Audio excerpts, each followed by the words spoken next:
الجميع يحب الله صح؟ ما في اختلاف. أسألكم بالله اللي يحب الله أمامي الآن ويسمع كلامي إنه يرفع يده محبة في الله. حتى اللي تابع؟ حتى اللي يتابع واللي موجودين معايا واللي وراء الشاشات.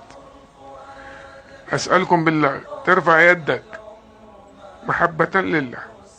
يا الله. طب رفعتوا كلكم ها؟ جزاكم الله خير.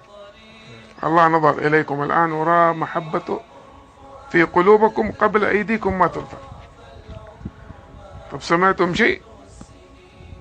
هل لاحظتم شيء يا شيخ؟ كاميرا عليها؟ كلكم رفعتوا صح؟ أنا رفعت؟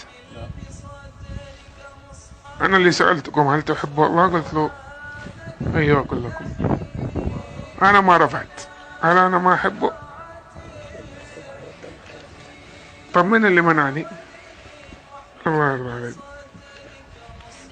من اللي منعني أسألكم بالله؟ لا إله إلا الله. منعني اللي سمح لك. تدروا ليش؟ لأني كنت أرفع معصيته وسترني سنة وسنتين و20 سنة. أي معصية، أي معصية، أغاني، أفلام، مسلسلات، أي شيء. سباق أول واحد، سريع إلى معصية الله، بطيء إلى طاعة الله. والآن أنت ما زلت تعصي الله وسمح لك أنك ترفعها محبة له، لكن أنا فصلها عني من 21 سنة. تنتظر حتى يمنعك؟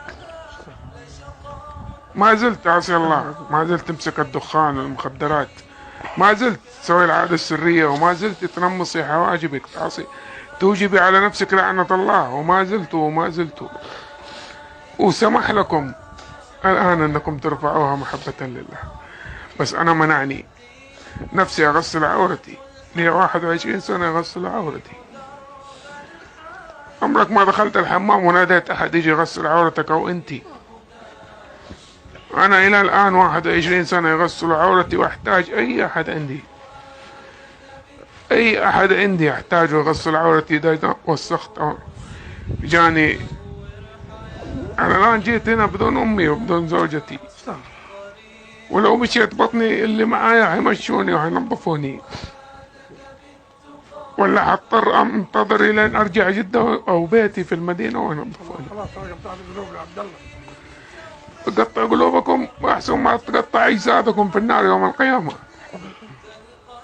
أيوة، عشان أحسن ما تقطع قلوبكم وأفئدتكم في النار يوم القيامة. أشكروا نعم الله عليكم في الأرض عشان لا تعذبوا تحت الأرض ويوم القيامة ويوم العرض.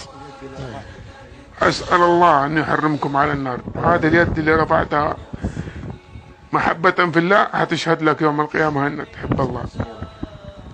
طب أشهد، خلي اليد هذه تشهد لك كمان أنك أي معصية بينك وبين الله تتركها. يوم يختم على أفواههم وتكلمنا أيديهم وتشهد أرجلهم بما كانوا يكسبون.